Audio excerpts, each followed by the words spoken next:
come check out owlsherbs.com where we have all of your herbal needs and different variety of products from sea moss to black seed oil and a different variety of products for different health issues, because your health is your wealth.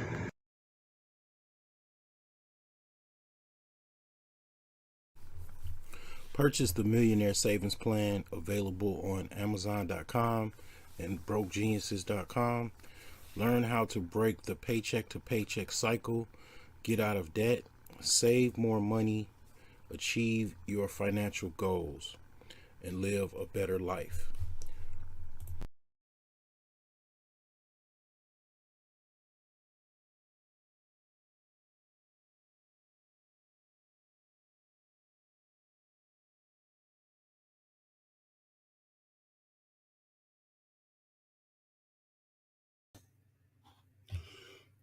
Good evening. This is going to be something that's off the cusp.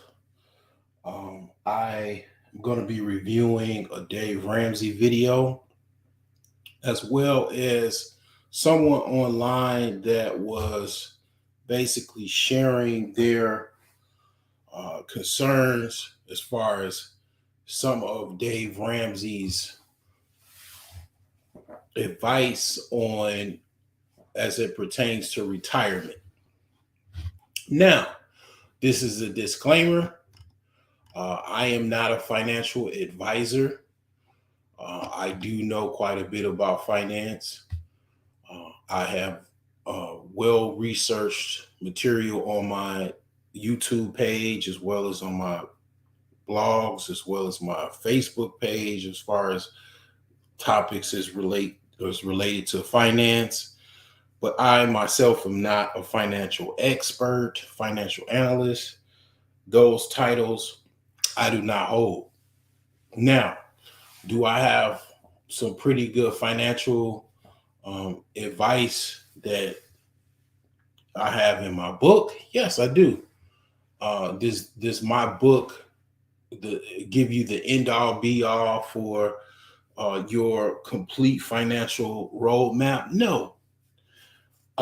And one of the things I'll say, as far as one of my critiques about Dave Ramsey, is that his philosophy and his baby steps try to tackle that. He comes off like someone that basically his book and his baby step concept is all like a Swiss Army knife toolkit to tackle your finances.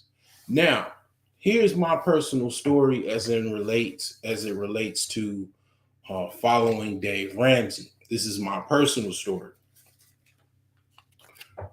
2012, following Dave Ramsey, listening to Dave Ramsey's radio show clips, listen to his videos online about, different callers calling into his show, the advice that he gives, all of the, Bible quotes and all of that. I had a car that I had a pretty bad loan on. I was near paying it off, and I basically followed his advice as far as calling the finance company to pick the car up. Terrible, terrible advice. Terrible, terrible advice. The reason why is because I was on the tail end of paying the car off, and I had no backup. Okay. I'm not, and then here's another thing. I really don't recommend for people to listen to people that don't have the same circumstances or the same privileges, I should say. For example, we all know that there's something called white privilege, and it just is what it is. When I was born, it was a different circumstance. Had I been born, 500 years ago, it would have probably been more black privilege. Okay. Somebody was, under Genghis Khan, it would have been Mongolian privilege. I mean, the not to go too in depth with it, but the thing is that there are certain types of privileges that some that a lot of people have, as far as things that if you really try to follow everything book by book, word by word, it's just not going to work, because you don't have those same privileges. Those doors uh can get closed on you, where somebody else, it can get open. Unfortunately, people judge you based off of how you look, your skin culture, your culture, how you talk, all kind of stuff. So it's like, basically what I'm saying is that trying to follow somebody else's advice that does not have the same background, same problems, same issues that you have to proceed. I would advise anyone to proceed with caution. Okay. Um, it just is what it is. I mean, obviously I had to live and learn on that, and figure out, okay, you can't take everybody's advice. It's like basically entertainment to at best, for the most part, because even Dave Ramsey is not a financial analyst or a financial advisor, as far as I know. Um, I wouldn't probably take my book and try to create some type of talk show around it and just make it so big of a deal. It's really, my book is more of a challenge. It's not necessarily something that, like I say, a Swiss Army knife toolkit that you can use to, as a financial just whole package as far as your financial future. That's not what it is. Now, with millions of dollars or $1 million in the bank, that can't help. Whatever you can save and get to a point, as far as the steps on my plan, that can't help. Yeah, it absolutely can't help you. It will definitely not hurt you, but it's not an all encompassing financial Swiss Army knife, such as what Dave Ramsey is basically broadcasting and spreading with his book. Basically, I think his book is called the Financial Makeover, or the Great Makeover, or something like that. I got his books literally in my boxes of books, and somewhere I think I got like two of his books. But the thing is that, like I said, this is not to basically discriminate against Dave Ramsey. It's just, I don't think that you can necessarily follow anybody to a T. You're gonna have to live your life. You're gonna have to try to do the best you can with what you got to work with, your situation, as best as you can. uh Following somebody and all of that type of stuff, you got to be very careful with that, because you don't know what somebody's doing. You don't know um what motives they have. You know, their solutions might not necessarily work for you. It might be one or two things that might work for you, but trying to do everything, it doesn't necessarily a lot of time work out like that. It just doesn't. Even if somebody is successful, even if somebody is a multimillionaire, we all know about Jim Cramer and his stock picks and stuff like that. I mean, it's just, you gotta be very, very careful.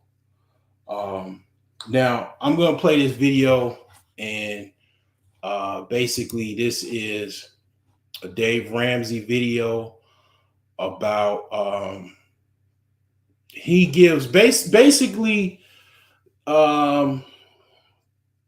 this particular guy is talking about how his parents was taking advice from Dave Ramsey about retirement, and basically they had to go back to work. Their retirement was basically a bust following Dave Ramsey's strategy for retirement. Pretty much, there's some type of forum that basically of people that have basically had the same situation where they were nearing retirement, and basically their retirement was short-lived because they were basically withdrawing money from their retirement at a percentage every year, and basically they blew through their retirement and had to go back to work. Okay, so quite a few people had this issue with following Dave Ramsey's advice as far as his withdrawal method or whatever. I have not, I mean, obviously, when I was following Dave Ramsey, I wasn't nearing any retirement. I was in debt. That's why a lot of people, listen to Dave Ramsey. It's the whole get out of debt thing, all that. I wasn't, thinking about necessarily retirement per se, because I wasn't at the age, wasn't nowhere near that age. Even now, I'm not necessarily at the age of retirement, but you got to think it is people that are in that, close to retirement, or have been following him for years and is getting ready to retire, and they're, following his steps or examples or advice to a T.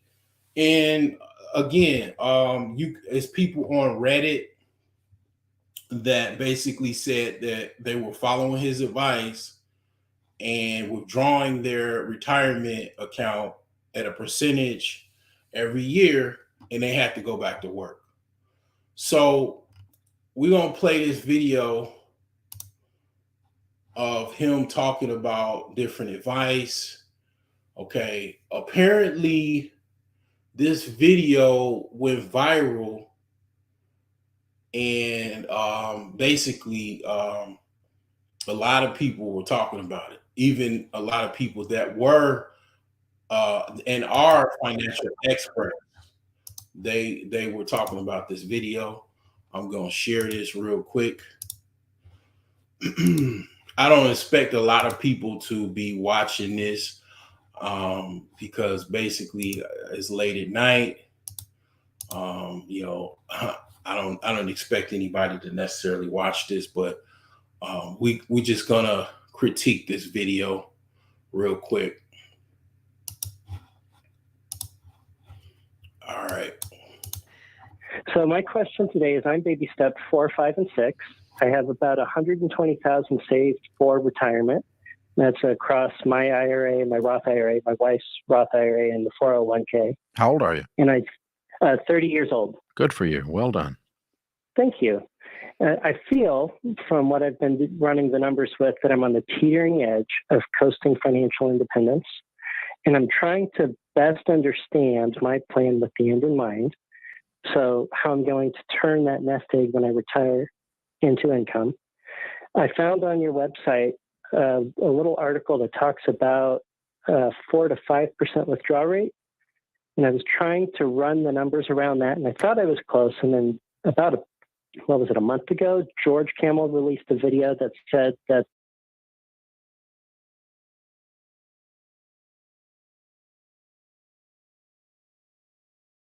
Salute, Alonzo Hall. What's going on? Yeah, so I don't know if you know anything about this, Alonzo. Actually, Alonzo is actually an advisor as well. this is something that went viral. So the thing about Dave Ramsey, I don't know if you listened to me for the last 15 minutes. He's basically coming across his show and his books and his advice as his solutions are like this Swiss Army knife that deals with all your financial problems. He is responsible for getting a lot of people out of debt. His advice as far as you should, basically, excuse me, put all of your money in everything that you have and go on basically almost what the equivalent of a Hunger Game strike to pay off your debts. And basically hold everything, including your entire life, and pay back the rich people. Okay. And the thing is that has people have I've had my frustrations about that, and I've aired those out multiple times. Other people has also critiqued that, as well as other advice that he gives. Now, this one in particular, he gives advice to withdraw your retirement at a percentage every year. Which I will say, from an investment point of view, as far as me just being a personal investor, when you withdraw your money out your account, unless you have sizable gains from your brokerage account, it's like the equivalent of you losing money from your brokerage account, because you basically transferring that money, that cash, somewhere else, and that is taken away from your opportunity to invest in other future stocks and options as well. So even from that basic perspective, I wouldn't say that's good advice. But I'm not basically a financial advisor. So I can drop the link if you got time, if you want to talk about this as well, because um, basically I'm sure that's probably a lot to explain and type, but that's what I'm playing in this video. Basically, a few other people have concerns about Dave Ramsey, and have basically discussed how their parents is going through struggles because they blew through their retirement account following his advice, and they have to go back into the workforce from retirement, basically going back to the workforce because they blew their retirement following his advice. The withdrawal rate for a 30-year time horizon should be closer to 3%. So if I can establish financial independence comfortably, then I was wondering if I could ease up on baby step 4 to pay off the house faster.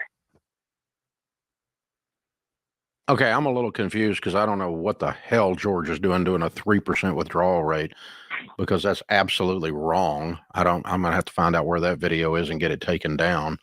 Because that's just wrong. You don't need to have a 3% withdrawal rate. That's ridiculous. Or I hope you misunderstood. I hope we didn't put out trash like that. Was it 4 to 5%? Like that? No, it shouldn't be 4 to 5%. It ought to be more than that.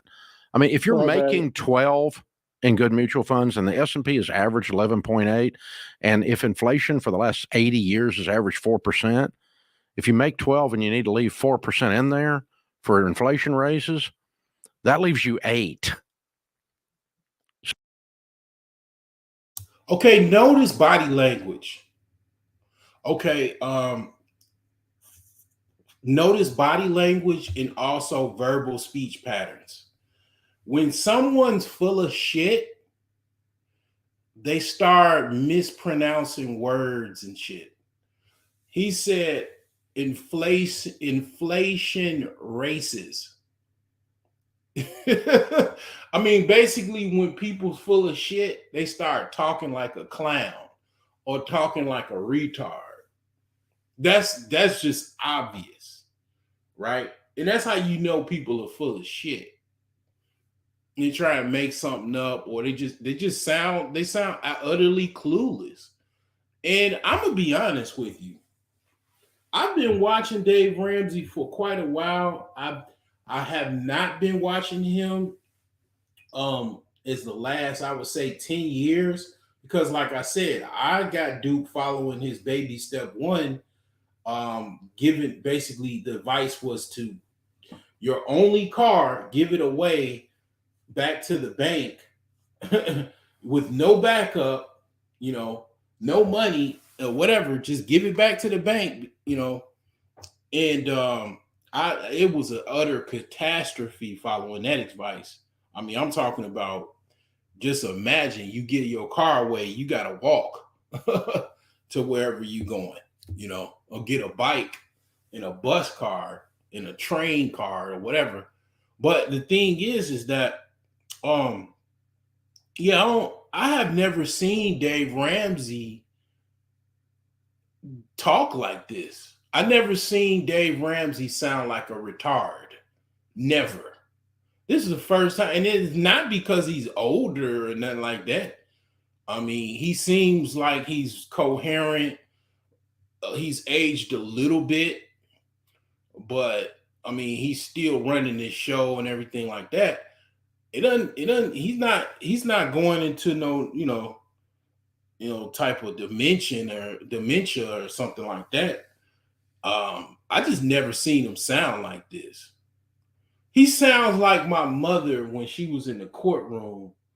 When I was I had got into some trouble, and my mother was in the courtroom, and I was like, one, what is she doing here? And then two, what is she speaking on my behalf for? And she didn't make my situation no better, because she sounded like someone like that talks to themselves or something. Like it was like she was saying gibberish. Like I never seen him talk like this. I mean, the different call-in shows, radio shows, I never heard him like this. So he got caught in something that basically he's giving bad advice. And this is not like, okay, here's the thing, right? Let me just show you how serious this is. All right. Step one, okay, get out of debt. Yeah, I went through the whole, it was rough. I went through the fire not having that car. I lost a lot of value in that car. I lost basically 5 years of payments on that car. A car itself I lost. I didn't have any money to go buy another car. Or I actually did, but I didn't end up getting a car. I'll just say that. I did not end up getting another car. It was just a catastrophe all the way around. Eventually, I think after about 6 months to a year, I recovered. It was like it took me a long time to recover from that situation. And it was a lot of walks, a lot of bike rides, a lot. I mean, I was going through it. Now, the thing is that I was able to recover. I was in my, what was I at that time? I was in my late 20s, early 30s. And I had time, right, to recover from that bad advice, in that bad situation. Someone is 65, 75 years old, they don't have no time to recover from that situation. That whatever they worked hard for, they worked decades for, and they blew their retirement and their savings. They can't just, be like a spring chicken and just go right back to it. They, or at least they don't want to, and they definitely don't have that much. They want to enjoy their golden years, right? That's what that's called, right? And when you go back to work, you're not enjoying your golden years, you know, especially if you blew through your retirement. And then here's the thing, you won't never recover from that. It's no recovery. Okay, for example, let's say someone has a retirement account, a 401k, a IRA. They have $400,000 in there, and let's just say 400 grand. Let's just give that. You know, let's divide that by let's just say 20, let's just say 10 years. So that would be 120 months. So $400,000 divided by 120 months.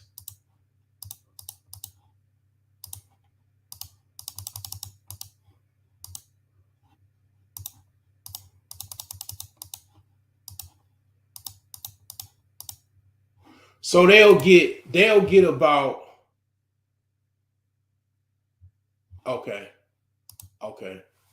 to show. All right. I gotta go to my page so I can actually click that hyperlink.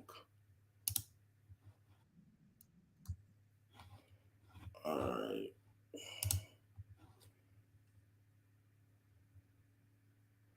All right. Okay, let me share this real quick. All right. So we're gonna say like, yeah, we'll say 65. Okay. And we're gonna add a spouse. My spouse is about 64. Okay. Yeah, I'll just put 45, and my spouse is 44.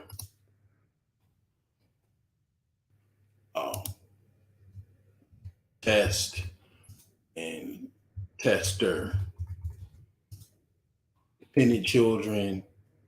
Say we got eight children. Well, let's just put 3 children. Okay, ages 9, 11, and 13. Okay. Just say because we're about 20 years, we'll just keep it at moderate. Let me see if I'm sharing this. Okay. Yeah. Gross income, I make 85. She makes 75,000 a year. Do you have a workplace pension? No. Do you have funds and investment savings account? Yes. We got a 401k IRA. Okay. And a cash savings account. Okay. 401k balance, let's say about 15 grand. She has 25,000 because she worked a little bit longer. IRA, five grand. She got 10 grand. All right, cash. Let's say 25,000. Let's say, including how much money you and Tessa put toward all of your savings and investments accounts a month, about $1,000. We own. How much is my home worth? About 150 grand. No mortgage. Boom. All right. Besides your mortgage, do you have any other debt? No. Okay. You have life insurance products? Yes. Life insurance and disability. Okay. Next. Say about $25 a month. 100 grand, about no, yeah, 100, about $125,000 coverage. She got the same, about $125,000 coverage. Okay. Our disability about $20. I think that covers about half of the income or something like that. Let's just say 50 grand. She got the same thing. So say 45 grand. All right, next. Male, you smoke? No. Female? No. Next. We'll just put Illinois zip code.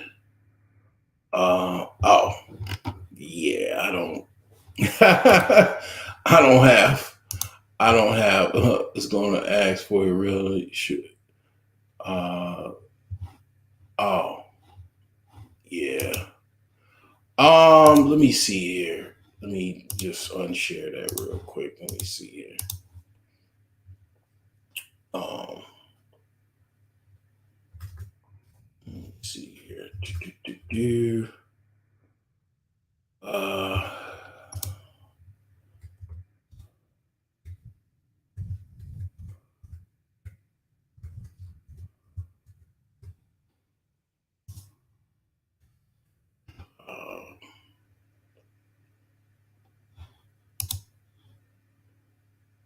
see here.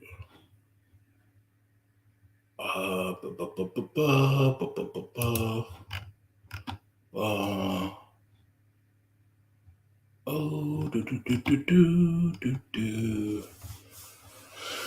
Oh, do, do, do, do, do.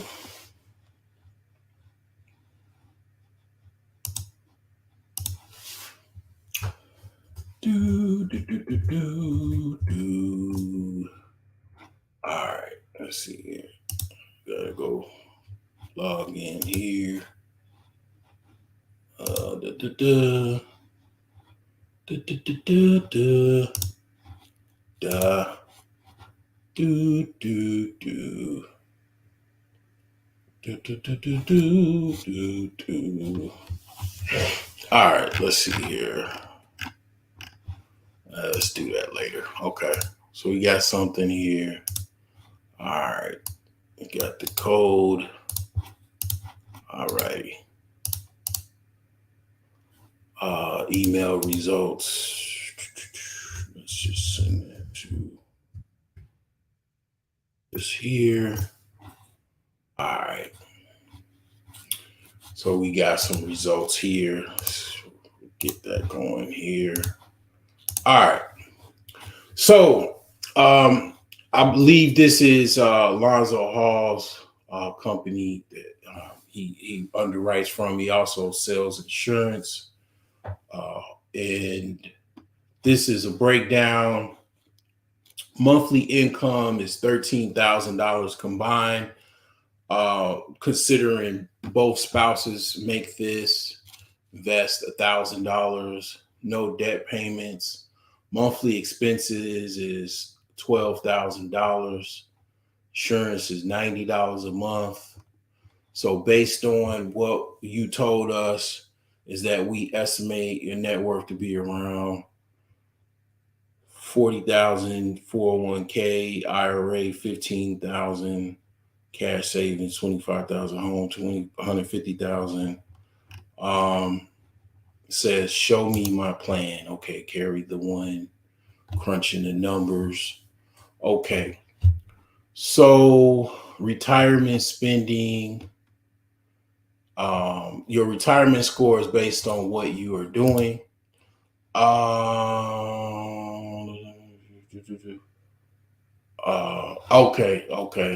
Okay. All right. Let me give you the link so you can get that once you come up back here or whatever. So let's look at this. Let's look at this. All right, so let's close this out. It says retirement score based on the information you gave us. We see you will run out of money 3 years after you retire if you maintain a lifestyle you currently live. 89%.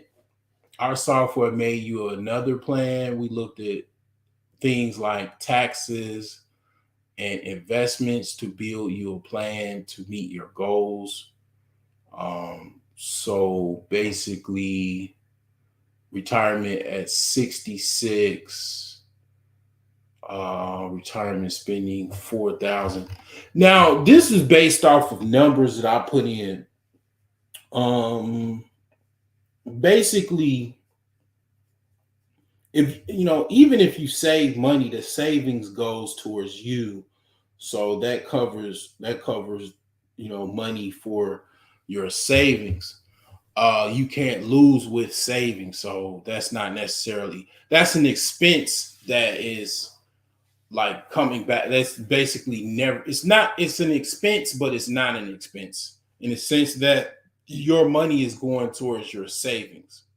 So it's like you're putting it in an account and you're growing a little bit of interest off of it. So that $1,000, part of this $1,000 a month is, as far as expenses, is savings. Now, this is a little bit more complicated to explain what I was talking about. Basically, what I was talking about as far as the $400,000 that you have in retirement at 65, basically that's enough. That's $3,000 a month, roughly, that you and your wife could share. And that could just even be you. I mean, your wife might have her own retirement as well, but just you yourself, $3,000 a month for 20 years is pretty good. See, the thing about it is, this is the thing, right? A lot of people, they spend too much, and they, if you gave somebody and Alonzo talked about this. He actually mentioned this as well. Typically, what would happen is if you gave somebody $400,000, they're not going to give themselves a monthly salary of $3,000 for 20 years. That's why a lot of lottery winners go bust, because they spend all of the money right when they get it, and they give a lot of it away and stuff like that. So you would think, like, people that get millions of dollars, why don't they just set up something to where they get some money every month and put some money away? They don't have the discipline or the basically the knowledge to do that and the wherewithal to do that. But the thing is that this is your retirement. You already have it set up. So what Dave Ramsey is guilty of giving advice is this $400,000 that you have for retirement for at least 20 years to go till you at least get 80 something years old. And by that time, you would run out of retirement at 20 years.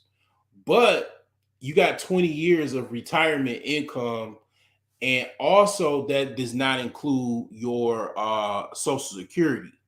Your Social Security will also start kicking in. I don't necessarily know exactly how that works as far as if you get Social Security and 401k and your IRA and stuff like that. But you got to keep in mind, you're going to be doing something around the house. Like if you're retired, you probably, like for example, I got a family member. They have basically a rental property that they get like $1,400 a month for rental income, and they're retired. So they got their rental income and their retirement income. So if you're smart, if you will have at least, you'll basically invest some of that money towards something that you know how to make money. by the time you 65 years old, you know what to do to make money. I don't give a fuck if it's like, I was talking to my family member today. He doesn't have a record. He could go get a marijuana cultivation license and grow weed if he wanted to. All he had to do was fill out the paperwork and all that. You could do something. I don't care if it's like growing fruit, growing watermelons and selling them on the side of the road. It could be anything. Go to the flea market for the weekend and make $500 a weekend. And, that's time that you can. I'm speaking from a perspective of someone that is an employee. My mindset is not of an employee. So it's absolutely, I already know how to make money. If I got an income already, let's say I'm retired already, I already know how to make, if I got $3,000 a month, I don't, my knowledge, my mindset is not of an employee. My mindset is in the S and I category. I'm not going to give myself credit and say, and I'm not going to cap to you and tell you I'm masterful at creating business systems. I'm learning about that. But I have a mindset of basically self-employed and an investor, to where basically I know how to at least take $1 and try to make 2 or 10, or even as much as I can. So this concept, I'm trying to put myself in an employee mindset, which a lot of people are. And if you work 20, 30, 40 years, you've been an employee and you've accumulated some retirement income. But what I'm saying is that you probably know how to do something, make buttons. If you're a handyman, if you're a woman, you know how to, a lot of older women watch children, they have some type of like kind of system D under the table daycare. You all know somebody like that, right? So that's what I'm saying as far as trying to kind of like,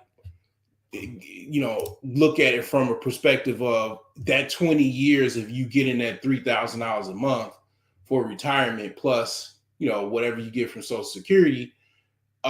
You're going to be doing something to make some money. You're going to be, hanging out at McDonald's or whatever a couple times, maybe once or twice a week. And then you're going to network with some of your other retirement friends, and y'all going to pitch in,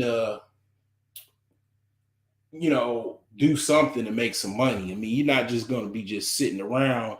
Then you got inflation and stuff like that. You're going to have, like, for example, my grandfather, I think, I already read this one. Okay. Let me see here. One thing you didn't touch on was inflation. So the 400K, and it's 40,000 a year for 10 years, but every year that 40K buys less stuff, right? But what I'm saying is, unless you just absolutely want to be a slug, you're not going to be retired for 20 years and not do nothing. Now, here's the thing. I know people that did that, but not necessarily they were slugs. But I had a great aunt and uncle that I talked about, that they lived and slept separate bedrooms, like the Queen of England, the late Queen of England, and her husband. They did retire, but this is the dying. This is a dying thing, right? Where only a lot of state and government jobs have pensions. Not the private sector. A lot of private sector cut out their pension systems. So very few private sector corporations, as best of my knowledge, if I'm wrong, please correct me, they don't have pension systems. They have 401ks and IRAs. So the thing is that my aunt and uncle both worked for companies that had pensions at the time. My uncle worked at Ford. my aunt worked at AT&T, which was called Illinois Bell at the time. So they retired in their 60s and they got full retirement for 30 years until their passing. So the pension was covering them till death. Now, 401ks don't work like that. It's whatever you put in, whatever the company matches, and that's that. And if you run out, you run out. So that's the thing. People confuse pensions with 401ks and IRAs. It's totally separate. Pensions are for life. Like, for example, if you retire from the U.S. military, you get a pension and it's for your life. Like you do 20 years in, you get a pension for the rest of your natural life. It doesn't matter how much you put in and all of that. It's just a guaranteed pension for your life, for the rest of your days. Now, here's the thing. We going back to the $400,000. Basically, Dave Ramsey is guilty of telling people to basically minus that by 8% every year or something like that. And that basically takes away $32,000. That would take, if you did that would take $32,000 of your base $400,000 from retirement. So if you did that, right, that would basically take away 10 years of your retirement. Okay, because you're not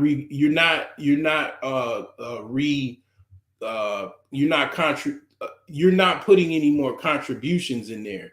So you basically bleeding your retirement. That's basically what he's telling you to do.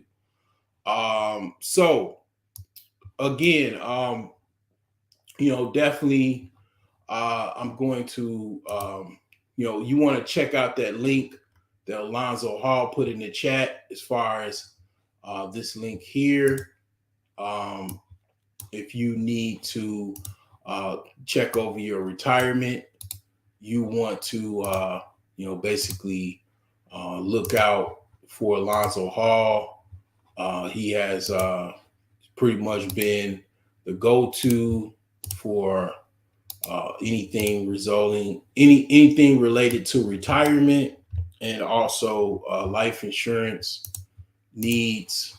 So let me go and put your link in the chat again so they can check that out for their estimates for their retirement. Okay, we got Alonzo Hall in person. How's it going? What's good, bro? Give me 1 second. I'm about to run to my whip. Okay, yeah, your volume is kind of low. I think you muted as well. But yeah, let me I still got that window open still, and I'm gonna continue on with this this video with Dave Ramsey, trying to basically cover his six, explaining that he gave bad advice possibly, and he's got to scrub his content of the bad advice if he did give it to withdraw retirement contributions over a period of time.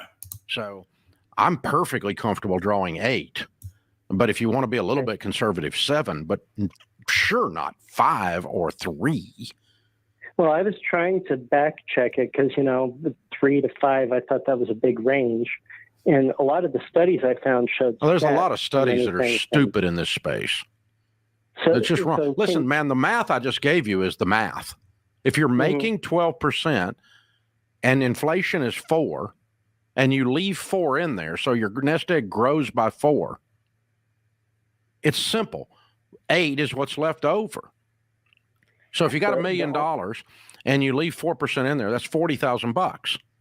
Okay, so you now have 1,040,000. So the next year you get a rate of return of 12%, 11.5% on the 1,040,000, and the next year it'll be 1,090,000, 1.1, right? And because your nest egg is growing by the rate of inflation, giving you a cost of living raise every year. So as long as you're doing that, you're fine. And so if you want to be a little bit conservative, maybe 5%. But there's all these goobers out there who have always put this 4% crap in the market. And I'm just irate right now that we have joined the stupidity. Why is it that stupid, though? It's too low. It's too low because it's not realistic. You do not need to live on 4% of your money for your. If you just read the body language, one, she's trying to basically, let's see here. She's trying to like save him from like, this onslaught. He's jerking. He just did a jerk. If you watch this in like slow motion, his body just jerked. Like a worm was about to come out or something like that. And basically he's trying to be aggressive to cover the fact that he says some bad advice, but it ain't working. So, can you hear me? I can barely hear you. It sounds like you got like a low mic. But you know what? I'm on my desktop, so you might be all right on the playback. But all right. Well, hopefully I'm all right. So there's so many moving parts to unpack. This is why most licensed financial professionals don't do call-in shows. Yeah. That's what I was saying. I wouldn't really like my advice as far as my book is regarding basically is all about mostly the actual steps as far as getting to $1 million. As far as like if retirement advice, I don't have any retirement advice in my book. And the reason being is the goal is for you to try to get to $1 million. Now, obviously, you probably would be better off if you got $1 million if you were planning to retire. So it kind of like it's an oxymoron. One's going to supersede the other. If you got $1 million, you can still work if you want to, but it's just like basically I don't have anything about retirement because that's not what the book is about. But his book, like I said, he kind of has it as some like Swiss Army knife that deals with that, because that would be the final stage of life. Retirement, and then I guess legacy planning, inheritance, who you gonna give your inheritance and stuff to. I don't really go into that in my book. And the reason being is that's just not what my book is about. And as far as if I did have a radio show, technically, I guess you can call this a call-in show. It'll be about like probably most likely any debts you have and what steps you're having problems with. Not should I take out 8% of my 401k when I reach a certain age. Just not, it's not, it's just not it's not my wheelhouse. But this guy, he's all over the place with it. Well, nest egg to survive. Yeah. Even if you did a rate of return of 10% or something. Yeah, and what it sets up is this guy now, he doesn't think he's got enough money. And he's already got $120,000 and he's 30 years old and he's on a plan. He's on a plan to be very wealthy and he's worried he's going to have enough money or not. Yeah. Because stupid people put out low withdrawal rates Like you But listen, wouldn't you rather? if you think you can only pull off 4% off of investments making 12, where the flip is the other 8% going? Well, 4% of it went to inflation. That's where it went. The other 4% is just sitting there. So you are growing your investments instead of living off of them. I'm not destroying the nest egg. I'm not even touching the nest egg. I'm growing the nest egg by leaving 4% in there. Yeah. Taking 8 off of a 12 growth rate. So go a 10% rate of return. Go a little bit more conservative with your rate of return. Go 10%. So that's what I was going to say right there, because I heard her mention 10%. So the reason why he's upset is because the low leaving from your IRA, your 401k, you can take up to 10% a year tax free. Right? But the problem is, he's saying at 4% inflation, if you have a 12% account, which I'd like to see, if you have a 12% account, you should take out 8. But then that leaves you growing at 0, because if inflation is 4%, then the 4% growth you're going to have is being eaten by inflation. So what the gentleman was saying is he's going to take out 4%, leave 8%. 4% will be eaten by inflation, and the other 4% would grow. Mm-hmm. But see, here's the thing, right? I remember 2008. I remember also COVID or coronavirus. They changed it to COVID. We ain't gonna go into that. But I remember people getting hammered in their 401k, in their IRA. And also the same thing happened during COVID, before the market corrected and had higher highs and stuff like that. Mm-hmm. So what if that happened again? That won't be any increase. My uncle I remember him telling me he took like a 50,000 haircut. Mm-hmm. $50,000 haircut on his retirement account. Mm-hmm. It happens. So the difficulty is this, and unfortunately, a lot of it has to do with media and the way that a lot of this stuff is force fed down our throats, Mm-hmm. right? So if you're 40 when 2008 happened, you don't have too much to worry about because you've got another 20 years to recover. Yeah. Now, if you're 60 and 2008 happens, that's where you need to be concerned about your 401k, because you don't have 10, 20, 30 years to recover. Right. Right? Now, yes, you still want to be concerned, but you don't have to, oh shit, the world is ending, everything is terrible, we got to change presidents, I'm going to go stockpiling cans of cans of food and toilet paper, because it's just to put you in a tizzy. It's Yeah, to I mean, boost the economy. 2008, I will say I was more on the side of the employee mindset. Okay. That was where I was at.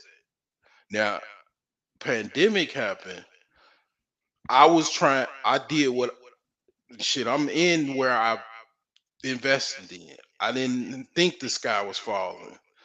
Um, it did to a certain extent. A lot of people lost their lives, and people close to me, but money was being made as well, because a lot of times during what BGS Itmore says is black swan events, um, it's a lot of opportunity for gain. It you kind of it's kind of like basically you can close in on opportunities if you had the money. 2008, I didn't have the money, but I had the money in 2020, and I knew exactly what to do because I did the research, and I read up, um, and I knew not to panic, and basically while other people were panicking, um, I was trying to eat a little bit. You know why other people were running, I'm trying to run the opposite direction. I just knew I that understand. from 2008. I didn't know it to the point where I just put it all in the stock market and roll the dice, which I wish I did, but I had to have a place to live. So I mean, if I did that, possibly it could have worked out, but way I was looking at it is like I gotta buy me some real estate, you know. So I didn't I you know I needed to buy some real estate. That was my goal. I didn't really have any money to, I would say. Well, I did have money that I could have did both, but I'm kind of one track minded as far as if I got to do something and I put most of my all into that one thing that I need to do. But that's why I was saying, like, you know this guy saying it's going to your contributions, your accounts are going to continuously grow. That's a perfect world, but it doesn't all the time happen that way.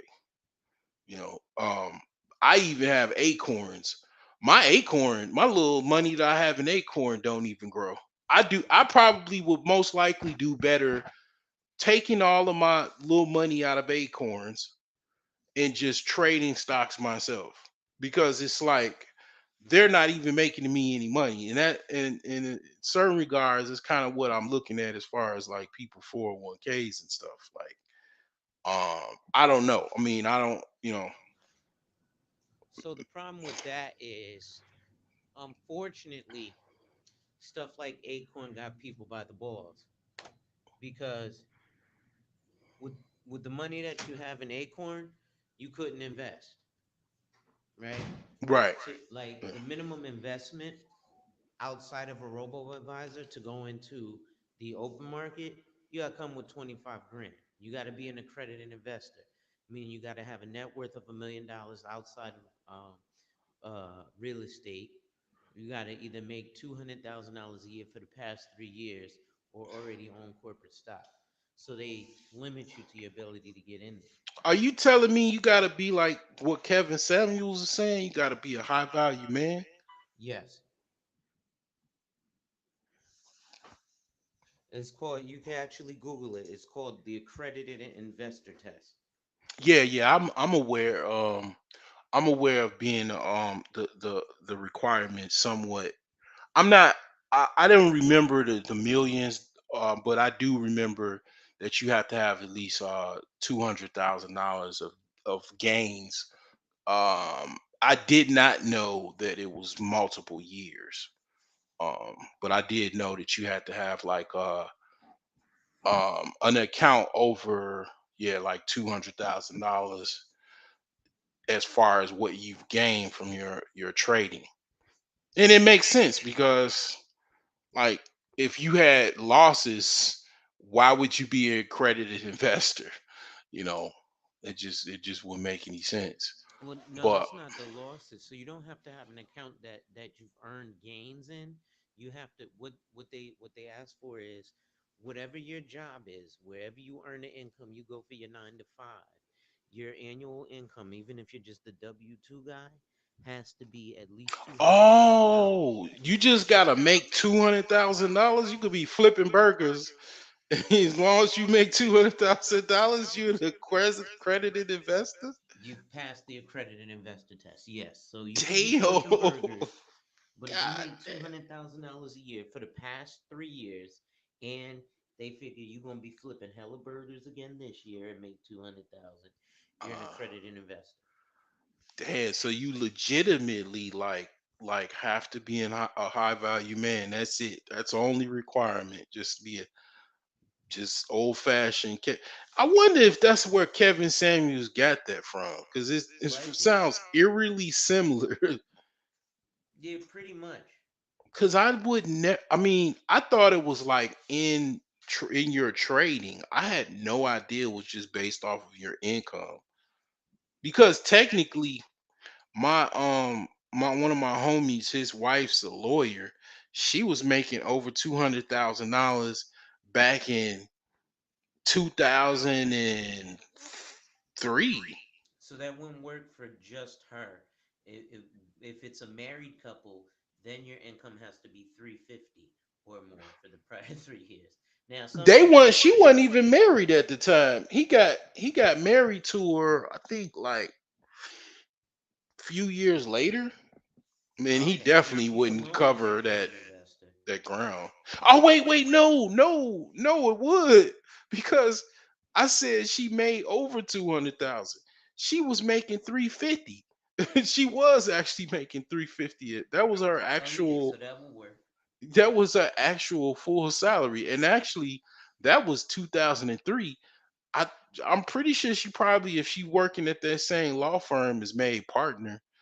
Or if not, definitely she makes over $300,000 as of now. So I mean, lawyers do have perks. A lot of people don't know this. I mean, so in Illinois, you don't have to have a broker's license. Correct me if I think I'm maybe stand corrected, but I'm pretty sure in Illinois, lawyers do not have to have a real estate broker's license. So that's every state. If you're an attorney, all you have to do is go basically apply for the license and they'll give it to you. For real estate, that's also every state, pretty much with your Series 7 securities license. That for lawyers, they don't have to take They don't have to take the exam oh snap. because the implication is that they've studied the law of, because a lot of like these licenses and stuff, and this is the reason why um like I always be like, yo, don't rock with Wall Street Trapper, and people be like, oh yeah, but his stock advice, will get people right. And listen, a broke clock is right twice a day, Hmm. but the reason for these licenses, a lot of it is because of the law. That's what you end up learning. Like Hmm. Dave Ramsey doesn't hold any licenses.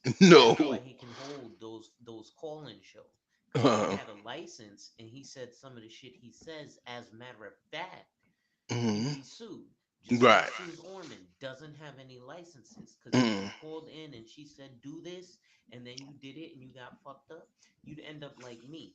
I got sued for $1 million back in 2013, Hmm. and the bitch won 410 grand out of court, Mm. right? And it was Mm. all because I reviewed a policy that she purchased in January of 1984. Just for context, I was born in April of 1984.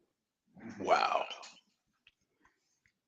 So Why yeah. did How did she blame you for something you happened before you even born? So what happens is, she actually had. I went to her home to do a policy review to assist her to put in a claim. She got injured on Jamaica, the island, but was in Jamaica, Queens when we sat. I explained to her, well, listen, you don't have a copy of your policy with you. So what she did was basically went to the mechanic and said, hey, my car is making noise. Tell me what's wrong with it. But I don't have the car with me, so you can't look at it. Just tell me what's wrong. Uh, So I said, well, based on that, I can't tell you the provisions of your policy. But had you bought a policy today, we only pay on U.S. soil, so it wouldn't pay your claim. So she then waited 4 weeks, put in a claim, it got declined. She sued me, stating that um, that's the reason she waited so long to put in the claim, because she thought she wasn't going to get nothing. oh, so she just tried to throw you under the bus so she can try to get a lawsuit. Yeah, she won. Yeah, it's people that actually do that.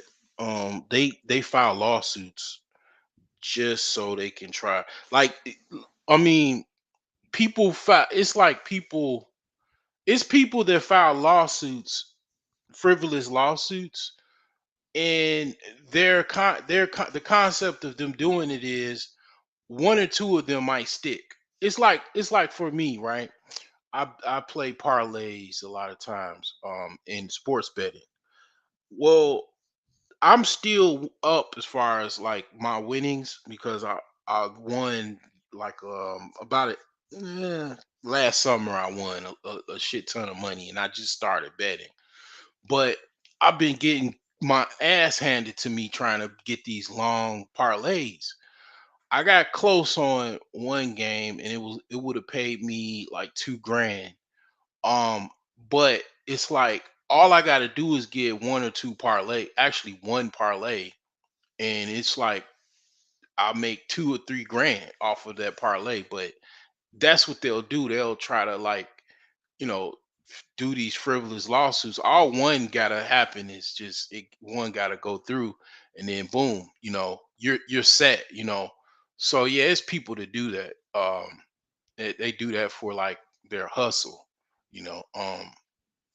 But yeah, sorry that happened to you. But the thing is that yeah, I mean this guy, man, it's really sad, man, because I don't know. This is definitely growing legs. I mean, I hopped on it. If I'm hopping on a fucking live at 11 o'clock at night to talk about a fucking reaction, um, it ain't no bullshit.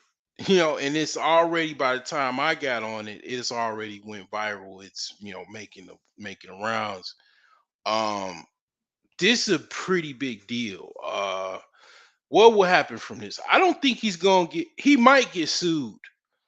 Uh, I don't really know if his company has any litigations open. Probably does. I would imagine it does, because if you got a bunch of people out here that's retired and they back fucking working at Walmart or fucking Costco, you know, and they were supposed to be retired because you gave some bad advice, and you got a company and your company is worth $100 million plus, you're gonna get sued and probably facing, a class action or whatever. And yeah, this is affecting people that Here's the are bad part. retired. Huh? Because in a lot of his disclaimers, he'll say, he's not a financial advisor, blah, blah, blah. For, your specifics, consult a qualified licensed professional, Mm, right? And again, because he doesn't have a license, mm, even though he has a company that's worth a lot of money, it's mm, difficult. There's hard to get legs to stand on, right? It's like if I went to a dope dealer mm, and bought some dope, but he mm, sold me soap. mm, I can't really go to him and be like, yo, you sold me soap. And I can't really go to the cops and be like, hey, I was coming by this dope and this guy mm, sold me a bunch of mm, soap. mm. Yeah, and you yeah, that's a good point because they getting these people that's selling heroin, and these people are ODing, like your boy from The Wire. Yeah. Um, they got him and a couple of his crew that sold him the bags. And yeah, if that case you bought some soap and yeah, like I don't know, you OD'd and got sick, can they come after you? I mean, they probably could, but technically that probably wouldn't have the same properties. I don't know. The injecting soap probably would smell it and be like, yeah, I got, so he probably wouldn't inject it. But yeah, it's same. You give somebody some drought, like they used to give people drywall that it was looking for crack. Oh shit. Yeah, you can't do anything. You can only just complain or try to fight the dude, whatever.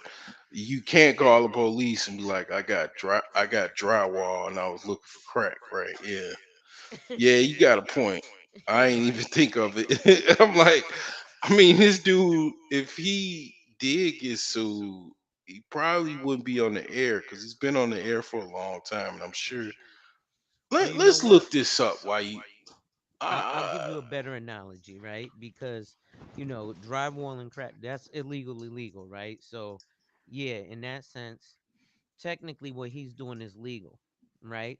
So here's the difference between not having a license and having a license, right? mm, So we know weed is legal in a lot of places now, right? mm, So if you go to the dispensary and they sell you some oregano, right? You can go to the state and be like, "Hey, state, um, Sunnyside Pharmacy Dispensary Weed Farm is selling oregano, talking about his weed." mm, But if you go to, Dime Bag Daryl on the corner mm. and get you a bag of weed and it's oregano, you can't. Who you gonna tell? Right. You can't tell Nobody. nobody, right? Yeah. And that's Not what happens. anybody of authority. Yeah, and that's what Yeah. happens to people who mess with Wall Street Trapper and Caesar Pena and So DJ he Envy. is getting sued already. Got sued Yeah, I'm about to say he's got a couple for lawsuits. some timeshare exit strategy.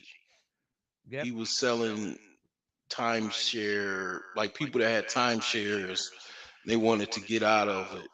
He was broadcasting that, but yeah, I don't see anything about his actual advice or anything like that.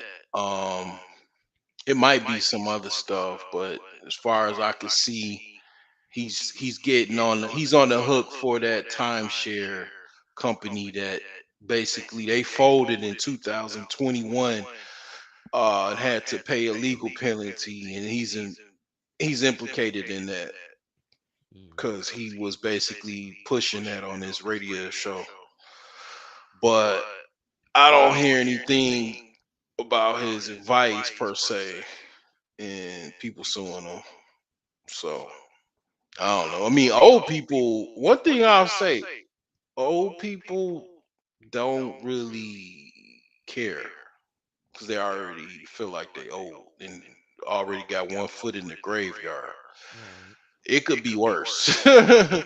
But I don't know. I ain't wishing that on the man, but I would understand because that's okay, you could tell somebody, oh man, you could save this and you should just go and do this and get out of debt. It's probably not that bad. But you telling somebody to take their retirement, like if I told you to sell your house and basically go to a homeless shelter because you got to get out of debt, and you actually did that, and then you sleeping in a car and stuff like that. Um, if you're young, you could recover from that. It's just bad advice. But if you're older and you've blew through your retirement money trying to follow some advice, you can't recover from that. Yeah. It's no recovery. I mean, only recovery is, you know, have a nice day after a shopper left Walmart or Costco or whatever. I mean, I'm just But being that goes honest. back Like, to something you you said ain't got earlier. no much recovery other than you got to work. You got to go back to work. That goes back to something you said earlier. When you were talking about things like the pension and the 401k and the IRA. So the problem is this because an IRA, if set up properly, can pay you, well, generally is going to pay out period certain. So you also have the option of an annuity, which is what the pension has been replaced by. The difference is the annuity, your company is not going to set up an annuity for you. You have to do that privately. Now, you can do a qualified annuity, which would be an IRA, but there's a maximum you can put away to that, which is $6,000. Next year, it'll be $7,000. Just like a 401k, the max you can put into it is 22,500, and next year will be 23,000. But think about it. If you're making enough money annually, if you're making $200,000 a year, right? Even if you save it for 20 years, right? That 23,000, and even if it grows at 4%, that's not enough money for you to live off of when you retire. Why? Because you were living off of $200,000 a year, or you were living off of $180,000 a year for the last 20 years. If you were maximizing all your expenses, yeah. Yeah. Even if you were 50% of your income, that's a lot of money to in your retirement. Yeah, correct, would not cover that. And that's again, here's the thing, right? I'm speaking from a perspective of somebody that has. I'm in the Midwest, so I'm talking 5 grand a month expenses, total expenses, and you're married. You're not by yourself. You know, you got a wife, so she probably, she has some expenses too, but she has income too that you both combine or whatever. So yeah, $200,000, $100,000 spent is $8,000 a month, roughly, give or take. And yeah, I can see, it can go that way, and I know how it can go that way. It could easily go that way. Right. If you got a mortgage, got a decent sized home, got some decent cars, and you got car payments on. Um, We figure a brand new Toyota is damn near 50 grand. yeah. So it could easily go that way where the expenses get high, but I'm just speaking from a perspective of like, let's say 5 grand, 5 to 8 grand a year, which is still high, and yeah, your annuity at that rate would not cover that. Yeah. So the thing is, with the annuity, right? If you That's the qualified annuities or a 401k. They're both qualified. Now, what Hmm. that means is those are your before tax dollars, right? Hmm. So here's number one, another scam about retirement, right? Now, Dave Ramsey was just talking about inflation, but let me ask you, you're in your 40s, right? Hmm. In the last 40 years, have you seen the income tax rate go up or down? As far as I can tell, it went up, right? Right. So what that means is that every year when you've worked, they've taken more percentage of your dollar than last year, Hmm. right? So with that being the trend over the last 40 years, right? And you're set up for retirement, you got another 20 years. So you're happy about your 401k or IRA right now because you make $100,000 and you're putting $20,000 in, so you only pay taxes now on $80,000. It puts you on a lower tax bracket, right? Hmm. But when you retire, guess what? The government still wants their piece of that money. Uh, So now you have to pay regular income tax. So right. that $40,000 a year off of that 400,000, let's just say income tax is 33%, which is what it is right now, Hmm. right? But let's say it becomes that's what it is for that's the highest tax bracket. That's the tax bracket I'm in. Hmm. But let's say, because right now it could be as low as 25, right? But let's Right. say that the lowest tax bracket, which is what a retired senior citizen would pay, or a low income individual would pay, uh, is 33%. Right. So now they're gonna take every $100, every $1,000 you make, they take in $330. Uh. So that's leaving you with 670. So now that $5,000 a month is like 3,200, Hmm. right? Because you got to pay income tax on it, Right. right? And that's another way that you end up back at one. So your retirement is taxed? It's taxable, yes. So you pay double tax, right? Because if you're putting money in a 401k, it's before tax dollars, which is why it's qualified, right? Hmm. And that means that the government didn't get their tax money out of those dollars, Oh right? shit. So they want their tax Damn. money, and they want it at income tax rate. So while people are like, yeah, nah, the 401k is good, they're not thinking about when they retire. And when you're 60, 70 years old, do you think you want to go back to work? Most people back at Walmart don't want to go back to work. No. So now you have no ability to earn an extra income. Mm. Instead, you're getting taxed like you're back at work. Just even think about it, right? So I was in Burlington Coat Factory, and there was this chick that was like probably in her late 50s. I don't know, maybe early 60s. I don't know. Um, Somebody like that, because they kind of a low wager, they not even gonna be able to retire. That's the, that I mean, I mean, that's the, like, if they did retire, it would be like a low. They wouldn't really make that much from retirement. So, Most people just depend on Social Security for retirement. and then subsidized apartments, senior housing, and stuff like that. Yeah. I'm gonna be honest with you, bro. I got I got certain fears. One of my fears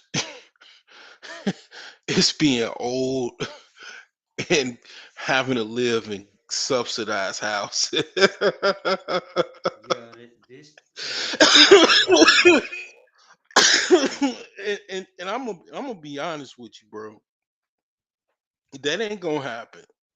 It most likely won't. And the reason why, this is why I laughed about it, because that's the reason why I'm working on these houses and stuff like this house. I'm learning a lot about fixing up houses. At the end of the day, this is something I could take with me for the rest of my life, to where I can most likely avoid living in a fucking seat.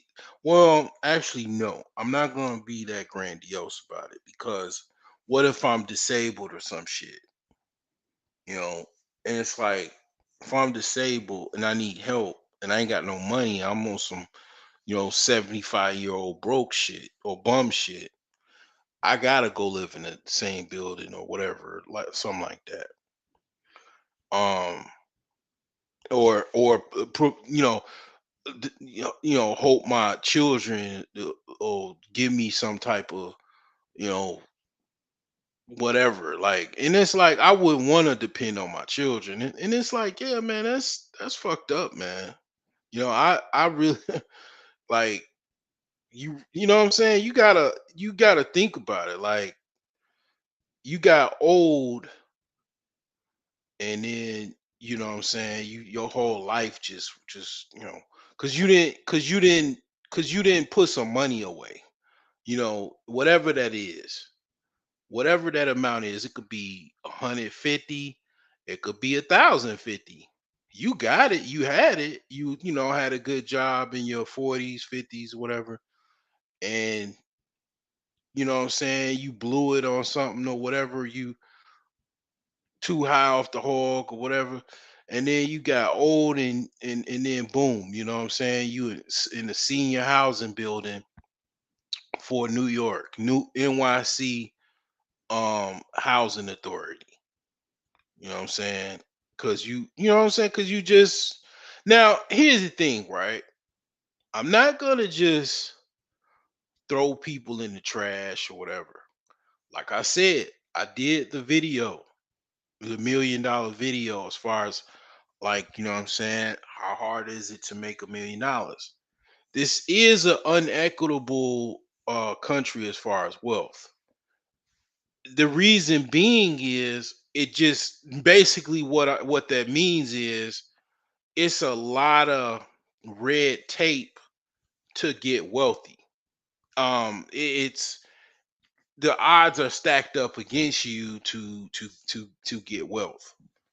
Um, if you work a job that does not have a pension, even if you had a pension, you'll be all right. You won't necessarily be wealthy from a job, unless you're like a high level executive or something like that. Um, I mean, it's just, as far as, like, if you're a low wage worker, the system is designed I mean, you're the crunch on the back of a Nestle Crunch. I mean, you're the crisps. You the Rice Krispies in the back of a Nestle Crunch bar. Like you just I hate to say it, and people know, like people know that, and it's like they play that because it's like they got that, and then what I'm saying, like they got some kids, they get a link card. They might got Section 8. They got some younger kids that's still young, and maybe some older teenagers. You know what I'm saying? That whole grift of I'm a low wage worker, but I get all of these subsidies. Right. In the government, and I've said this before, I'll say it again. The government does not care about, you might be thinking like, man, yeah, I got it made, I got this little job and shit. Somebody asked for the, like I asked her for the bathroom, she pointed at the sky and shit, or the fucking ceiling, and I had my headphones on and I ain't really hear, and I'm like, why is this broad pointing? You know what I'm saying? Like I asked her what a bet. All she had to do was say it's over here, and she was just pointing. And then I'm like, oh, she pointing to the restroom. I'm like, I thought she was pointing at the little TV and shit across the thing. But I mean, Oh shit. this whole little grift of, like I know people personally that did that shit. And I'm gonna tell you, the government has a lot of money, and they will give you that. They'll give you that social security. I mean, they'll give you the crazy check. They'll give you Section 8. They'll give you the food stamps. And you might think you getting over, be like, yeah, yeah, I got this shit, man. I just work at, TJ Maxx or whatever. You know what I'm saying? Get all my subsidies and get child support from this motherfucker. Yeah, yeah, yeah, yeah, yeah. Man, they'll pay all that shit, right? I mean, of course, the dude that really got yoked is the dude paying child support, of course. But I mean, the thing is that the reason why the government, and this is just my opinion, the reason why the government will pay that is you're gonna be in that little box, and that box is commodified as well. You're gonna be away. You're gonna be basically a non-competing person. You're basically not competing in the economy. You're not competing to you're the extreme opposite of the Vanderbilts, the Carnegies, the Rothschild. You're the extreme opposite. You're not competing whatsoever. You're a non-competing factor in that scenario. Um, you are not trying to take anything away from all of these wealthy families, all of these up and coming wealthy families, middle class, you're a non-competing factor in that. They'll happily give you all of that shit, the subsidies and all. And it's like, that's the reality of it because you're not competing. It's like Nas said, you ain't gonna never keep me boxed in. You know what I'm saying? And that's literally what you're at when you're doing that, when you're playing that role. You're literally boxing yourself in, you know and you putting you letting you're letting yourself get boxed in, because see, here's the thing: if you ain't got no record or nothing like that, or you can basically get an insurance license, somebody can get with you. You can train them on how to sell insurance. If they're a woman, they already got a leg up. Like I'm just saying, for this one chick, she's already a leg up because she's a woman. The reason being, as far as women salesmen, um they're they're much more, their defense, men that are salesmen, or just men in general, when people come around them, their defenses are up because you're a man. Women are more inviting, so they can basically be more inviting for other women and also men. They're not looked as a threat. initially. So you got that as a perk. And if you're, if you dress well and everything, um, you could sell basically insurance and make more than probably most likely what you'll make working at TJ Maxx. Um, or whatever, Oh and you hell get yeah. you getting your little link cards and everything like that. You can hustle easily and get that. Get more than that. I can show you. I can literally, you give me 6 months of your dedication, I can get you to where you be at least 50K. And I know TJ Maxx ain't paying 50K for you to be a um cashier at TJ Maxx. Nah, they Maybe a definitely manager. ain't. But what were you saying? I said they definitely ain't. Maybe a manager. But here's the thing, right? Because even selling, so, even doing like Dave Ramsey says and just selling term life insurance, believe it or not, you can make more than these subsidies. But like you said, being the non compete person or the non competing person, the reason the government doesn't mind that, bro, the federal government spends more on toilet seats, on one toilet seat, than they do on some of these people on, you know, Yeah, you bro, you won't get no argument from me. I'm ex military. I mean, today is Veterans Day. I mean, Yahoo. I mean, I seen $1 million planes that were just sitting.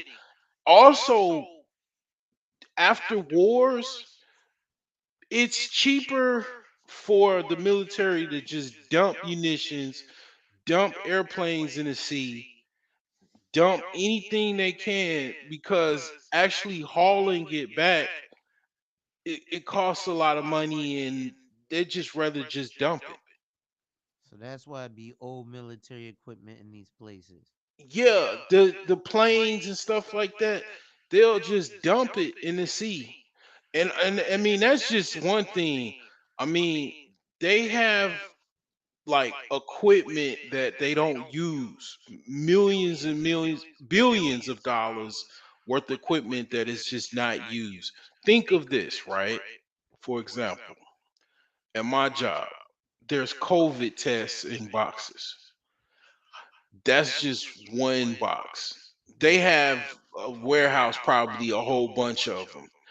How much the US government you think they have in COVID tests in boxes being stored Billions. away, dust? And that's just one aspect of it. Mm. I mean, they got like the government waste is insurmountable. Even cities. I mean, city of Chicago wastes tons of money. I used to work for Chicago Public Schools. They had, this shit blew my mind. It's not really mind blowing, but it's just one example. When I worked as a computer teacher, and I took over a classroom, and this one chick, she, you know, I don't know whatever she was doing, but they had in the closet a Comcast box, Xfinity or whatever. Come to find out, that box actually had a lot, because I called, because I used to work for fucking Comcast. I called them to just come pick the equipment up or whatever. And they said it was a live account on this box. They was billing the fucking um Damn. the fucking Chicago public schools on this box that's in the fucking closet. Okay, I said get a freaking technician out immediately to install this box. And because of me, my due diligence or whatever, the kids able to watch National Geographic in the library, because I took enough initiative to fucking put two and two together and actually do some light investigation work to figure out this shit had a fucking live account attached to it. So fucking about a couple days later, kids in the library watching National Geographic learning some shit on the west side of Chicago. And they normally would have just been sitting there bored, just fucking trying to read a book or whatever. They actually, what I'm saying? Shit like that, man. I mean, it's, dude, it was like, man, they had so many computers, man. They had like a boneyard full of computers, man. I didn't at the time. I didn't. Okay, it was this dude. He was like an ex-con, and he had a van. He got a lot of stuff because he had a van. I didn't have a van. I had a fucking Mustang. So I fit what I could, which was very minimal stuff. Um, but this dude had a whole fucking van full of fucking computers. And it was a deal where he would give me some, but he needed me to actually go to the location where they had all of these computers and everything because he couldn't get in there. But I needed him because he got had a fucking van, and I didn't have a van at the time. I got one later. That's what actually made me, get one. But yeah, it's a lot of waste, man. You know, it's very well documented. A lot of the waste that's involved, and that's just shit that ain't even used. So Keisha, Keisha using every dollar of that fucking food stamp card. One thing I'll give her, shit, that's none of that food stamp card is going to waste. I mean, crab legs, turkeys, you name it. She's selling it, whatever. She is utilizing every last dollar of that. And the thing is that I know that game of trying to play broke so you can get all of those subsidies, and I know it very well. And it's like, yeah, they don't care. Oh, okay, yeah, yeah. They'll pay all of that. But the thing is that if you got with a guy and you learn how to shut your mouth, you learn how to work with that guy, and you learn, you'll make probably 5, 10 times what you think making or from the government. And it's like, what I'm saying, I see people, okay, say, okay, life in the midst of death, notes on relationship between slave Oh yeah, yeah. insurance, life insurance, and disability. That the reason I wanted you to look at that, not for the slavery portion, but back to the government waste and the schemes the government uses. So it Hmm. breaks down and it chronicles Rick Perry, who came up with a almost damn Ponzi scheme to get COLI, which is corporate owned life insurance or dead peasant insurance. Hmm. Right? He was gonna get it on all the retiring school teachers and all the retiring lunch ladies. His Hmm. theory was inside of the next decade they're gonna be retiring and dying. And when they die, the government of Texas would end up turning the profit tax free because of the death benefit of the life insurance. Hmm. Damn. Yeah, I mean, I was reading something, man. I'll try. I'll share it or whatever. I'll share it in our group. But it's kind of like something that some the elite people wrote, and it's like it's a long list of things, and it's like basically, you know a lot of things that kind of even already came to pass. But it's kind of some tinfoil hat shit, but it really ain't that far fetched. But yeah, this, I don't know. I mean, I'll speak for myself, but I'm way behind as far as when it comes to um. Let me actually let me see here. I think I still got that picture. If I saved it of the inequality chart. Um, I'm pretty sure that I'm way behind on the inequality chart, and I'm most people are, and it's like, I mean, I'm optimistic, but the thing is that you know people are not even really trying, to do anything about that, and it's like, I mean, I don't know what to say, like.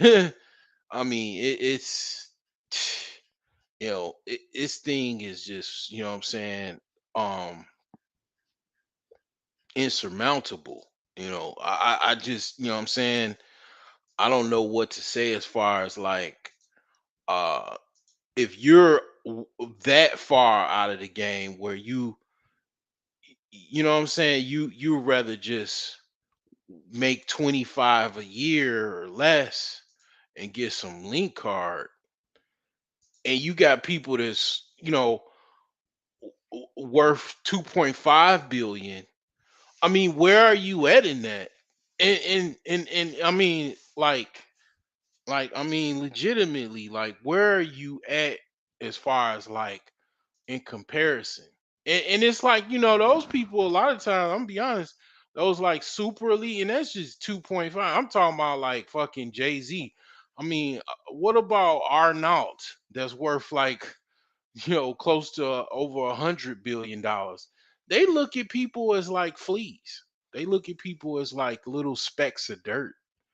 And I mean, as far as I mean, compared to their wealth, and I mean, shit. I ain't gonna say I can't blame them, but you kind of, that's the way they look at you, and you kind of are.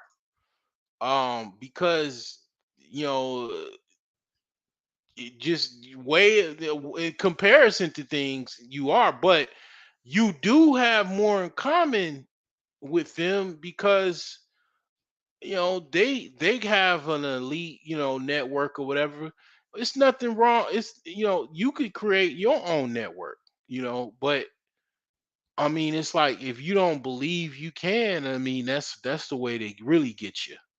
If you don't think you can do that, you know what I'm saying? So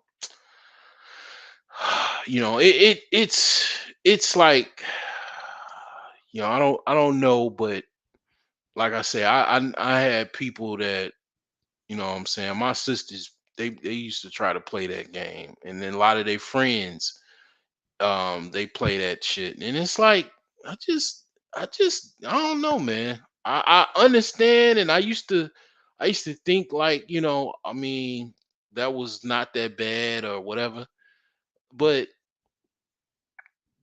I ain't gonna lie, like, I just, you know I don't think that lowly, and I'm glad I don't. I'm glad I don't, but it's a lot of people that do. Like, I don't be focusing on no refund check and none of that shit. Like, I mean, I think when you start to get, like, when you start to buy assets, when you start to get assets like big assets like houses and shit, you don't really think like that. Cause you don't I think it's like, cause I used to think like that, man. I would say probably before I got my house and stuff, I used to think, damn, man, I got to get my refund check, and what kind of refund check I can get this year. No, I don't even think of shit like that, man. And I definitely, a link card, like, it's a joke. Yeah, food prices are high, but I'm fat and I need to lose weight, so it's really no big deal to me. Like, I ain't gonna lie, like, I really don't care about that shit. That shit doesn't, gas prices, shit like that. Shit don't really bother me, man, like that, man. I mean, for people that it really do bother them, I mean, hey, I've been there before, but it don't bother me like that, man.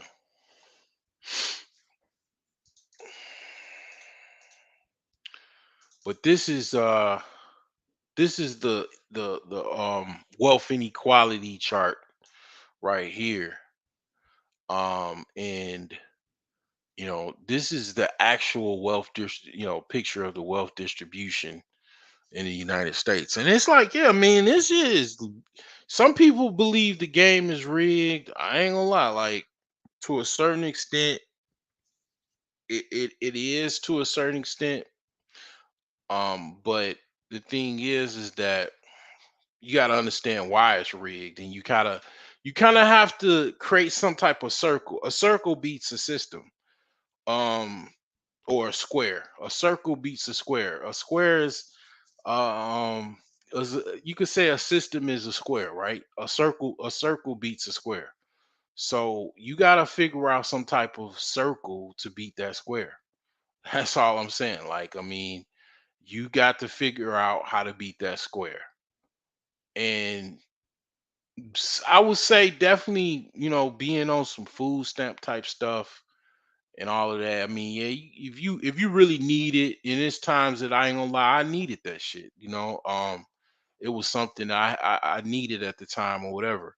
But when you get off of that type of stuff and you kind of rise above, you know what I'm saying, and you're gonna be grateful for those times that you overcame those hard times. But the thing is man, like I say, a circle beats a square. And when you have some type of, circles, some type of system to work within a system, you know what I'm saying? You gonna realize, you can overcome, you can get up there, you know what I'm saying? But the thing is that you gotta understand that you need allies, you need all kind of people, man, to help you. You know what I'm saying? Doing it by yourself is nearly impossible. The elite, they have people, man. They have clubs, social circles, all kind of shit. But I'm gonna finish playing this video. Appreciate Alonzo for joining us. Um, you know, it has definitely been a pleasure. I'm gonna play this rest of this video and see what else Mr. Ramsey has to say. What would you do with 10%? Well, then 4 off of that, so 6. 6, yeah. But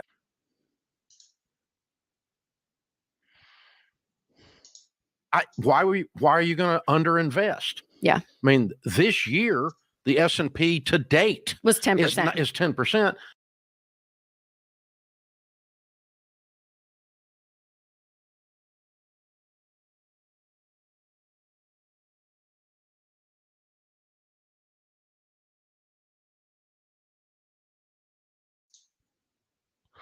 Notice how, And we're not even at the end of the basically when I start talking about that 10-4 hat shit, now I start buffering. This shit was playing like fucking 4K. No buffers, nothing. Now it's buffering. year yet. Yeah. And everybody's talking about how bad the economy is. So, most years mine have done much better than 12. And so But but if you can do your standard of living though, lower than what you need, like if you don't need it, that's fine. Yeah.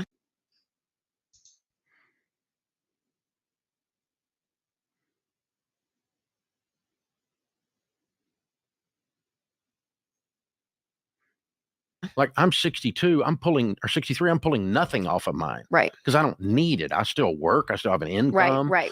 I don't need any of it. So it's all just sitting But there you growing. could do 4%. The problem is when you go down these stupid nerd rabbit holes in these Reddit threads with these morons who live in their mother's basement with a calculator, and then you put that out into the dadgum community. That's no different than that whole these dusties talk. I mean, don't get me wrong. It is.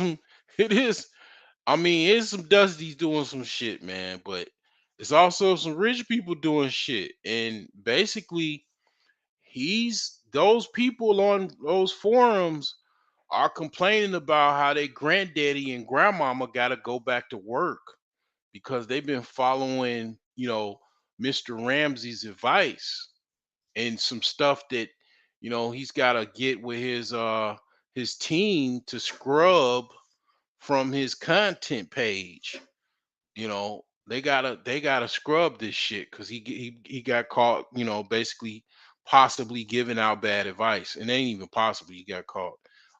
But the thing is that, you know, he's going back to criticizing the Dusties, you know, because I'm Mr. Rich giving all the good advice, and these guys are dusty in their mom's basement. Who does this sound like? Who does this sound like? You know, he sounds very similar to um, you know, a lot of these, pages, these like misogynist platforms online and shit, it's always the broke men, and it's like, you can't blame the broke guys for everything. Now you can't blame the broke guys for you giving out bad advice. You know what I'm saying?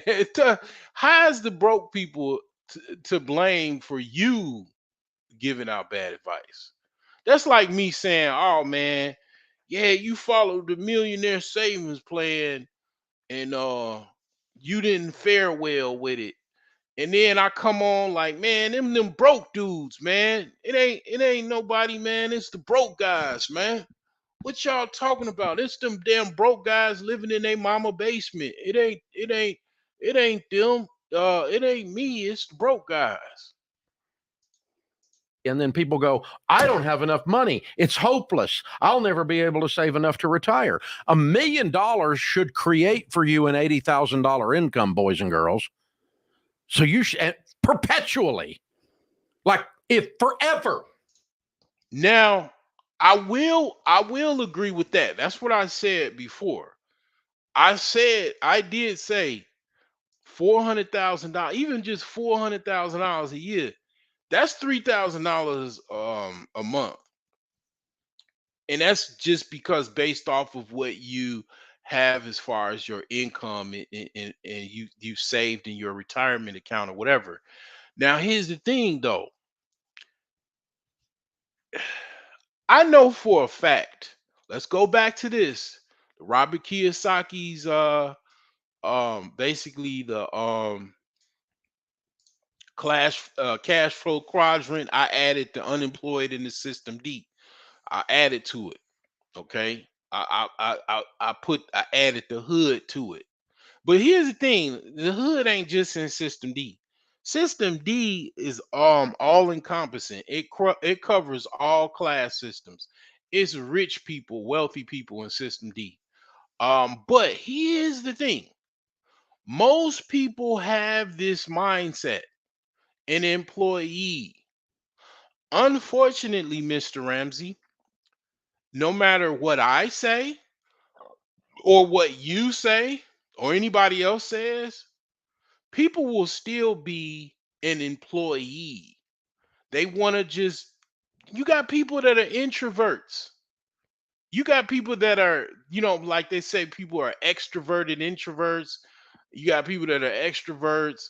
You got people that are introverted introverts, meaning I know people, man, that they're so sheltered, and they were sheltered. You could blame their parents a little bit. They're so sheltered that they don't even really go outside to meet other people. They don't go outside to meet their friends. They stay at home a lot and watch TV. They go to school, they go to work or whatever, and they come home. They don't really want to be no business owner. They don't want to even be self-employed. They don't want to invest in anything. They just want to be an employee. Now, you can't, okay, it is what it is. It's people like that. It's quite a few people that are like that. I mean, you could just say the workforce, it's tons of people like that, millions of people like that. They just want to work their job, get their retirement, have fun with some of the people in the office that they work or the job they work, go home, and that's that. I mean, you can't scrutinize these people, and you can't tell them, oh well, you should be able to make $80,000 off of $1 million. You should be able to. I mean, I just said that. I mean, I basically said the same thing, but I'll say this. It is a lot of people that they have no desire. They don't want to ever be unemployed. They work their job 30 years, 20 years, 25 years, whatever. And they don't really want to work no system D stuff, nothing. They don't want to go get a booth in the flea market and sell some shit. That's system D technically. um, they don't want to do that. They just want to work their job, get their retirement, and then retire. They don't, and then that's that. They don't, people that used to work and get pensions, that's what they wanted to do. They just wanted to do that. They didn't want to do anything about being a business owner, self-employed investor. He said, "Oh, you should be able to sell something and then make some money." That might be what you can do. Certainly I can do it, but other people are not. They don't have that mindset. You can't force people, force things down people's throat either. Trust me, I've done that, tried to do that on my channel a whole bunch of times. People ain't going for that. They just want to be what they want to be. And you can't just be like, "Ah, man, they should be able to sell something to make $80,000 off $1 million." Some people can't do that.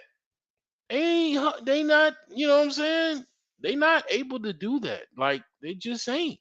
And you know what I'm saying? You can't force people to do that.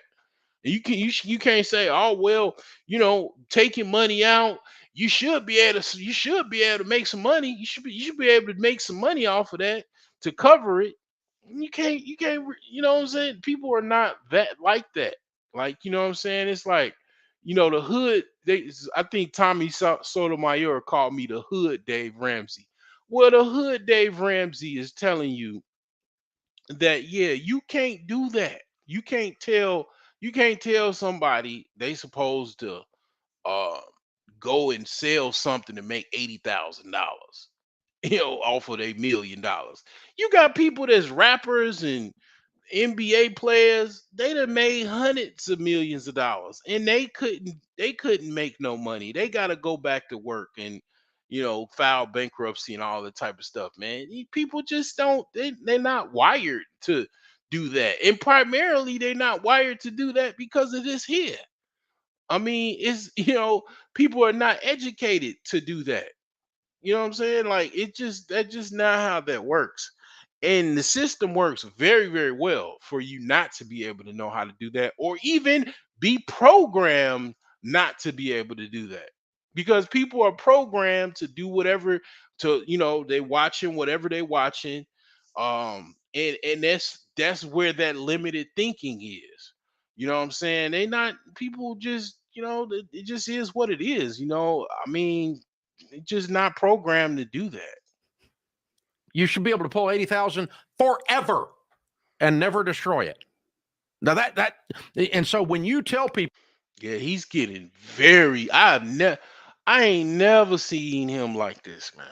Like, I wouldn't be surprised, man. He might just close his whole operation after this. I don't know. Like, this man his body language is not good. He is extremely defensive. people that $1 million creates a $40,000 income, you go, "Oh, I've got to have $2 million and I can't make that," then this system doesn't work. So what you're doing with this bogus math is you're stealing people's hope.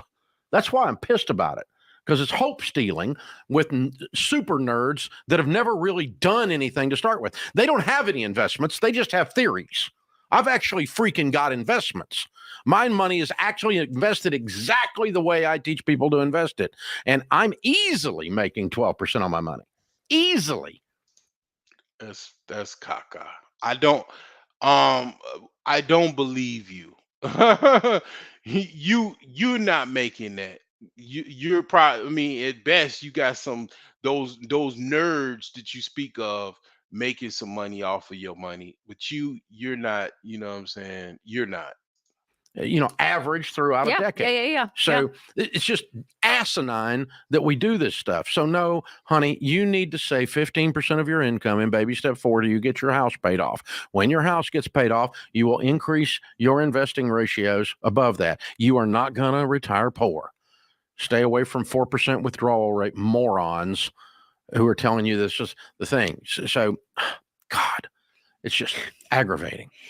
So yeah, I can see the hope ceiling because it makes people think they need $2 million when they only need $1 million. Yeah. Or it makes them think they need $8 million when they only need $4 million. Yeah. And here's the way, the end of the story is this. No one ever actually ends up ever with what you thought you were going to end up with. Right. Ever. So you're sitting there at 30 or 29 years old and you're doing these projections, which is okay to do the projection. Sure. And you project out there and you go, okay, I'm going to have $1.7 million at this current rate. Yeah, but what you haven't factored in is between now and 35 years from now, when you're 65, you're going to run into flying monkeys, wicked witches. Have you seen The Wizard of Oz? You're going to be on the yellow brick road sometimes. And Glinda, sometimes you're going to have witch, money drop in your hands who's great out of nowhere. They talking about Wizard of Oz and shit like that. Man, I wouldn't be trying. Man, this shit got real spooky and shit like that. Like, yeah, I would not be taking advice from somebody that's talking about you gonna be running into the yellow brick road and flying monkeys and the Wizard of Oz, and off to see the wizard and shit like that as an example of what you're gonna be facing in retirement. And he just talked about people that's talking about doom and gloom. The Wizard of Oz is a doom and gloom movie. Um, I mean, it is not a happy movie.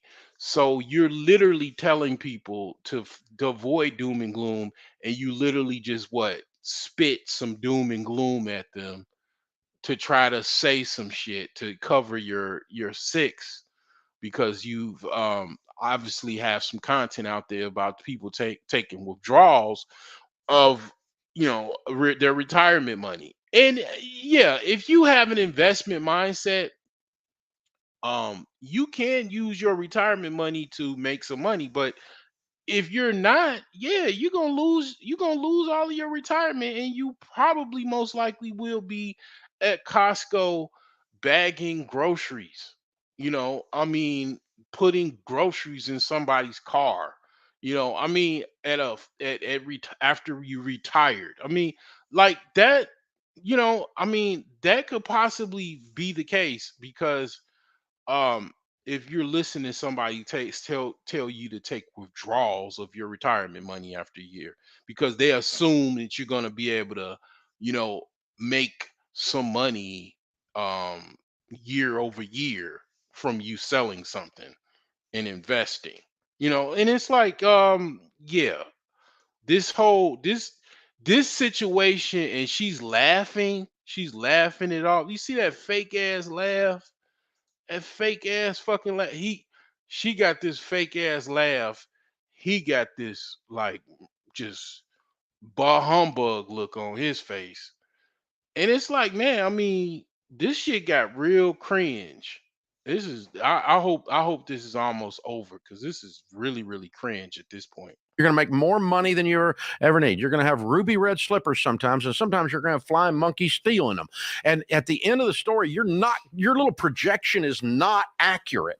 You're going to make usually most people end up with about 2x of what they thought they were going to end up with if they stay on their plan. Right. Because you never, like here. This is so cringe that I'm really just trying to get through this shit. But this is so cringe that I don't even think I want to finish the last 2 minutes, because he really went so cringe talking about the Wizard of Oz and Dorothy and the Yellow Brick Road and red shoes, to talking about you gonna get 2x. And this shit so goddamn cringe, man. I can't even finish this shit. And I'm just gonna spare you and me both the actual punishment of actually the cringe of actually listening to that. Um, I'm gonna just exit stage left because I just I can't take no more of that shit. Um, yeah. Yeah. Anyways, I just had to, come on here and explain that. Um, and you take from it whatever you wish. I'm going to basically close this one on out. This is the worst.